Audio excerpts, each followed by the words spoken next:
सर्वांचं आपल्या या यूट्यूब चॅनल्समध्ये स्वागत आहे.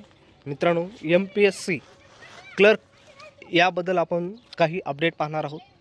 या अगोदर MPSC क्लर्क जी एक्झाम झालेली आहे त्यासाठी टायपिंगसाठी रेशिओ 1:3 होता, पण काही विद्यार्थ्यांची संघटनाची मागणी होती की 1:5 असे करावे. तर त्याबद्दल MPSCने प्रसिद्धीपत्रक प्रसिद्ध केलेले आहे. तर त्याबद्दल आपण यामध्ये थोडक्यामध्ये माहिती पाहू.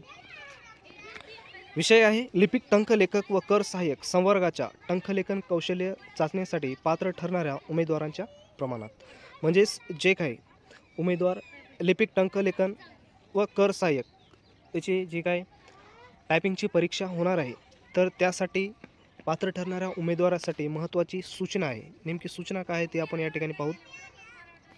तर पहा, महाराष्ट्र गट क सेवा मुख्य परीक्षा 2023 या स्पर्धा परीक्षेमधून भरावयाच्या लिपिक व टंकलेखन व कर सहाय्यक संवर्गाच्या टंकलेखन कौशल्य चाचणीसाठी पात्र ठरणाऱ्या उमेदवारांचे प्रमाण 1:3 वरून 1:5 करण्याबाबत आयोगाकडे मोठ्या प्रमाणात उमेदवारांची अभिवेदने प्राप्त झाली आहेत. म्हणजेच या ठिकाणी भरपूर विद्यार्थ्यांनी 1:3 वरून 1:5 टायपिंगचे प्रमाण करावे. म्हणजेच 1:5 अशा प्रमाणामध्ये विद्यार्थी संख्या टायपिंगसाठी बोलवावी या प्रकारामध्ये अभिवादन केले होते. तर या संदर्भात उमेदवारांना अवगत करण्यात येते की म्हणजेच त्यांना कळविण्यात येते की आयोगामार्फत प्रस्तुत संवर्गाकरिता दिनांक 13 ऑक्टोबर 2023 रोजी प्रसिद्ध करण्यात आलेल्या महाराष्ट्र गट क सेवा मुख्य परीक्षा 2023च्या जाहिरातीमधील मुद्दा क्रमांक 10.2.5 यामध्ये भरावयाच्या एकूण पदापैकी प्रत्यक्ष आरक्षित प्रवर्ग उपप्रवर्गासाठी सुमारे 3 पट उमेदवार टंकलेखक कौशल्य चाचणीसाठी उपलब्ध होतील.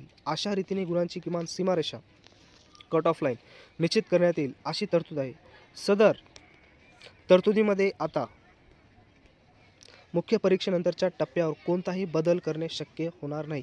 एकंदरीत याचा अर्थ असा आहे की याचं जे काय टायपिंगचं बोलवण्याचं प्रमाण असेल ते केवळ आणि केवळ 1:3 असणार आहे.